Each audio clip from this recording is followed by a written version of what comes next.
Well, hello there. I'm Brad Hale, and you've arrived to the Visual Art Expeditionary Force. Today, we're going to talk about texture in our ongoing series as we look at how to put on a mindset when we go to draw that will help us think before we draw, when we draw, and after we draw. So let's see if we can figure out what texture is and how we can apply it to our approach in drawing. Let's see what we can get into today. Here we go.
So children, today I pulled out this drawing because I thought it would be a great example of a drawing that I have that would show you texture at work.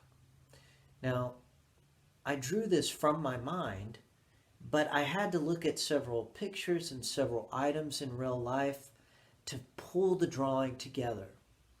And one of the things I had to really be careful about was the texture that I decided to draw for the surface of different items. So let's look at that.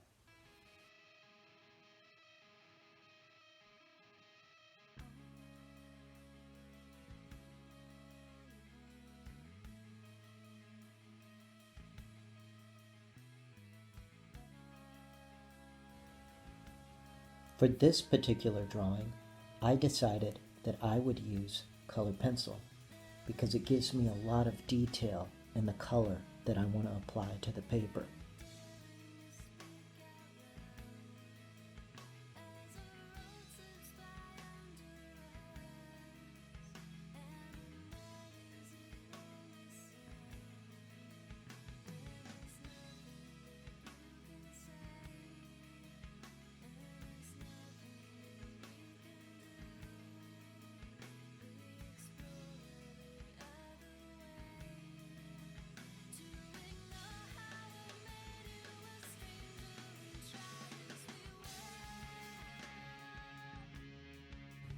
Children, texture in a drawing is very important, and it's often determined by what kind of paper we're using, what kind of drawing tool we're using, markers, colored pencils, watercolor.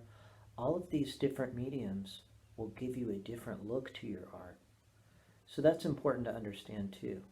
I also had to be careful about what type of tooth I wanted on my paper, or what kind of surface I wanted my paper to have.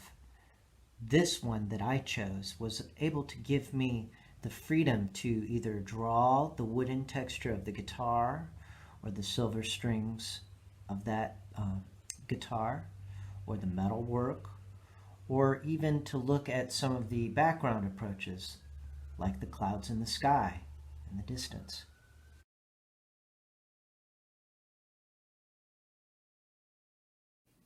So let's take a closer look.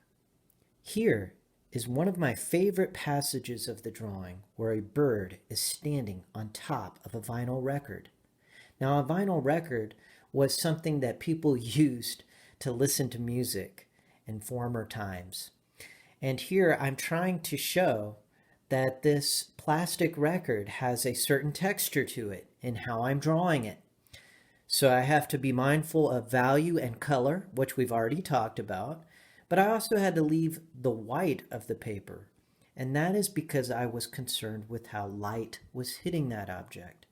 And really, when we are focused on how light hits different surfaces, we will be revealing texture in our drawings. At the tone, 2 hours, 9 minutes, coordinated universal time.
So I hope this video gives you a little bit better understanding about texture and how it relates to the drawing process.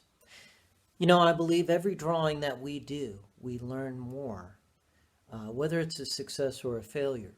So it's important to keep your sketchbook, keep your pack of papers, and keep working on all your ideas and hold on to them. So I wanted to conclude this video by looking at some more excellent student artwork. And I chose some examples that have different versions of texture. Let's look at those now. So I want to start with this second grader. This is from Madison. She is a really great artist. And you can see that she used watercolor and crayon in her artwork. And she is a second grader. She did such an amazing job. She tried to use warm color crayons for her items under the water, and she tried to use cool colors for the actual water and background area. So great work here. And if you look closely, you can really see the difference between the waxy crayon and the watercolor sections. Both mediums provide a very different texture. Wonderful job. Here's a wonderful drawing by a first grader named Savannah.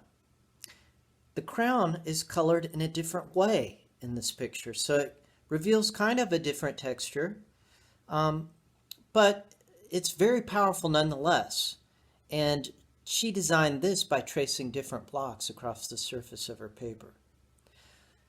Here's a kindergarten drawing, again, done in crayon by a girl named Gianna. She is an amazing student. Both her and her brother are very smart. Look at how her crayon coloring has a different feel and the way she's applied it to the paper. Her markers that she outlined the dinosaur and the water and the grass and the mountains and the sun and the clouds, those marker lines are very smooth. But when we look at the actual colored parts or the colored sections of the paper, we see that the crayon has really a different type of feel, a different type of surface treatment, if you will. Wonderful work, Gianna. Children, this is Mr. Hale of the Art Expeditionary Force signing off for now. Be good to others and take great care of yourselves. I love you very much. I look forward to seeing you again. I'm signing off for now. Boop, boop, boop, boop, boop, boop, boop, boop, boop. Bye-bye.